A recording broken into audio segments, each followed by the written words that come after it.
হাই everyone, মই কৰবি মোৰ ইউটিউব চেনেললৈ পুনৰবাৰ আপোনালোকক স্বাগতম জনাইছোঁ। আশা কৰোঁ আপোনালোকৰ ভালেই আছে। মই আজি এটা নতুন ৰেচিপি লৈ আহি আছোঁ। ৰেচিপিটো হৈছে কাজি নেমুৰ আচাৰ। কাজি নেমুৰ আচাৰ মই কেনেকৈ বনাম আপোনালোকক দেখুৱাম আৰু আপোনালোকে ভিডিঅ'টো শেষলৈকে চাব।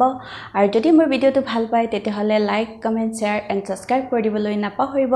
তেনেহ'লে চাওঁ আহক মোৰ আজিৰ ভিডিঅ'টো।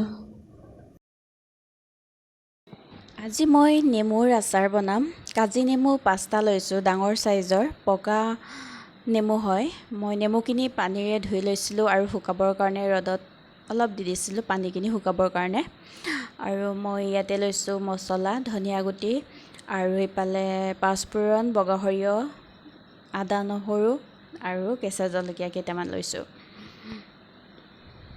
আৰু ইয়াতে মই এতিয়া নেমুখিনিৰ বাকলি কাটি ল'ম। নেমুৰ বাকলিখিনি মই এতিয়া কাটি ল'ম ধুনীয়াকৈ। আৰু নেমুখিনি মই সৰু সৰুকৈ কাটি ল'ম।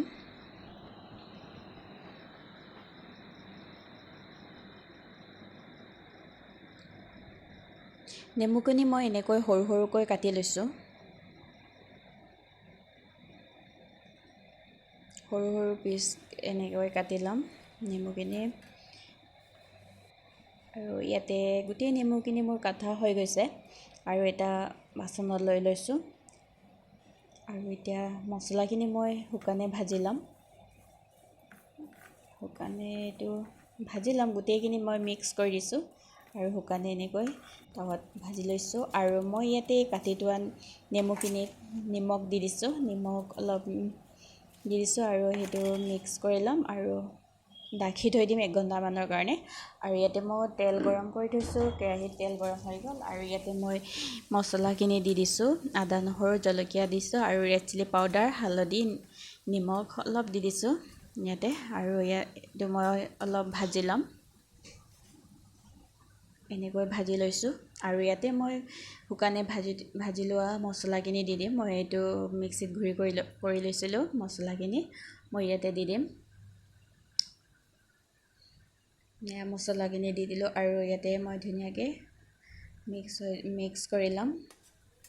এনেকৈ ধুনীয়াকৈ মিক্স কৰি ল'ম। আৰু ইয়াতে মই কাটি থোৱা নেমুখিনিও দি দিম। আৰু নেমু আৰু মছলাখিনি ধুনীয়াকৈ মিক্স হৈ যোৱাকৈ মই এতিয়া ধুনীয়াকৈ মিহলাই ল'ম আৰু এনেকৈ লৰাই দিছোঁ। লৰাই অলপ এনেকৈ নেমুখিনি ভাজি ল'ম, নেমুখিনি সিজিব দি ল'ম।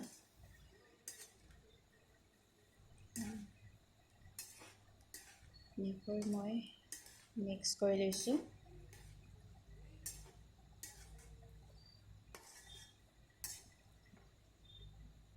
এয়া মোৰ নেমুখিনি ধুনীয়াকৈ সিজি গৈছে আৰু মোৰ নেমু আচাৰ ৰেডি হৈ গৈছে। আৰু মই সেইটো এটা বাচনত ওলাই থ'ম ঠাণ্ডা হ'বৰ কাৰণে।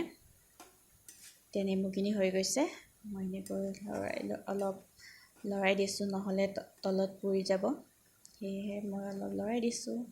এয়া ধুনীয়াকৈ মছলা, তেল, নেমু মিক্স হৈ গ'ল।